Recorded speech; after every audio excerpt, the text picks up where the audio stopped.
তুমি যদি তোমার কাজকে সেলুট করো তাহলে তোমার আর কাউকে সেলুট করতে হবে না। কিন্তু যদি তুমি তোমার কাজকে অসম্মান করো, ফাঁকি দাও কিংবা অমর্যাদা করো, তাহলে তোমারই সবাইকে সেলুট করে চলতে হবে।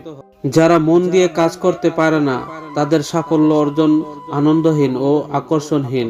এমন সাফল্য থেকে সৃষ্টি হয় তিক্ততা। একটা কথা পরিষ্কার, সৃষ্টিকর্তা তাদেরই সহায় থাকেন যারা কঠোর পরিশ্রম করেন। জটিল কাজে বেশি আনন্দ পাওয়া যায়, তাই সফলতার আনন্দ পাওয়ার জন্য মানুষের কাজ জটিল হওয়া উচিত। নিষ্ঠার সাথে কাজ করুন এবং নিষ্ঠার সাথে সফল হন। চিন্তা ভাবনাই মূলধন এবং কঠোর পরিশ্রম করুন, সমাধান এমনি এমনি চলে আসবে।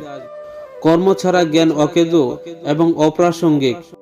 যে মন দিয়ে কাজ করে না, শূন্যতা ছাড়া সে কিছুই অর্জন করতে পারে না। তোমার কাজকে ভালোবাসো, কিন্তু তোমার কোম্পানিকে ভালোবাসো না।